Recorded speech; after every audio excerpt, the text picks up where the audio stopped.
The Midnight Gang by David Walliams and illustrated by Tony Ross. Chapter 19. Positively Medieval. No one dared to speak as the lift made its long journey back up through the hospital to the 44th floor. Amber, George, Robin and the newest member of the Midnight Gang, Tom, all knew they would be in deep trouble if they were discovered out of their beds in the middle of the night.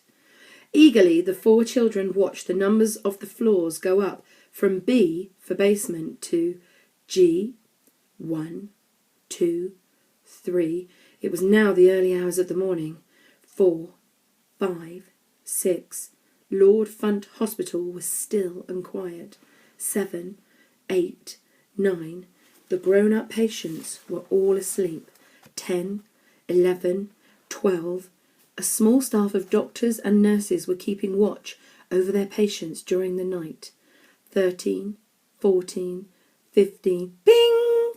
The children looked at each other in panic. The lift had stopped, and not at the children's ward. "Oh no, we're busted," said George. "Shh," hissed Amber. Tom was unlucky enough to be standing right next to the lift doors, which began to slide open. "Say something, Tom," whispered Amber. "Me?" protested the boy. "Yes, you," she replied. The lift doors slid open to reveal a hospital cleaning lady. Her name badge read Dilly. Dilly stood still, her filthy mop and bucket in hand, a lit cigarette stuck to her bottom lip. The cleaner's mouth fell open in shock, and a long tail of ash fell from the cigarette to the floor. Dilly stared at the group of children with deep suspicion. At the front was a boy in a pink frilly nightie, with 3 children, all in nightwear, behind him. "What are you kids doing out of your beds?" demanded the cleaner. "What you kids doing out of your beds?" demanded the cleaner. Dilly's voice was deep and gravelly, no doubt from a lifetime of smoking. The cigarette on her lip bounced up and down with each word. "That's a very good question, madam," replied Tom, playing for time. "Actually, we've been asked by the hospital principal, Sir Quentin Strillers, hissed Amber. Strillers, to check on the quality of the cleaning at the hospital." "You what?" demanded Dilly. "Yes," took over Robin. "We've been inspecting the entire place from top to bottom." Bing! The children all looked relieved as the lift doors began to slide shut, but just in time the old lady put her foot in the way and the doors slid open again. "Why would Sir Quentin ask a bunch of kids to do that?" demanded Dilly. For a moment, the Midnight Gang looked stumped. All eyes turned to Robin, who was considered the smartest member of the group. "The principal wanted to inspect the cleanliness of the hospital because," he began, "as you may have observed, children are shorter than grown-ups and therefore closer to the floor. That makes it easier for us to spot any dust or dirt, he said. The other children looked mightily impressed. "But you've got bandages over your eyes. You can't even see," said the cleaner. It was a good point. "That's where I come in," said Tom. "I am very much the eyes of the group, and I must say that floor is a disgrace." Dilly was that rare type of cleaner who left everything she touched in a worse state than when she found it.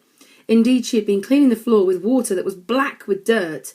As a result, there was a dark, dirty smear on the floor where she had just dragged her mop. "I just cleaned it," protested Dilly. "Well, I'm very sorry, but it needs doing again," said Tom. Bing! The lift doors tried to close again. Once again, there was no escaping. The cleaner's foot stayed firmly in place in the way of the lift's sliding doors. A trail of cigarette smoke looped and curled towards the children.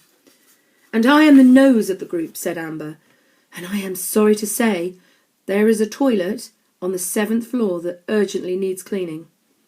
"I just cleaned the box up there," complained Dilly. "Well, you must have missed something," said Amber.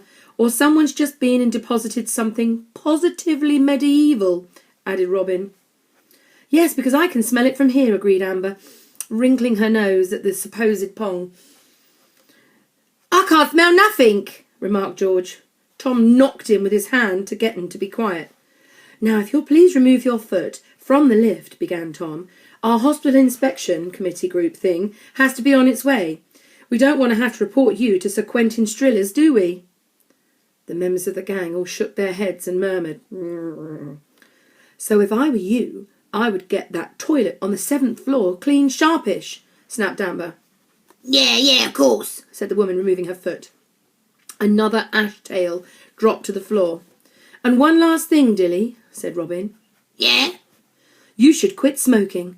There's a rumour going around the hospital that it's bad for you. The next lift will be going down. Thank you so much, were the boys' parting words. Bing! End of chapter 19. Bye-bye.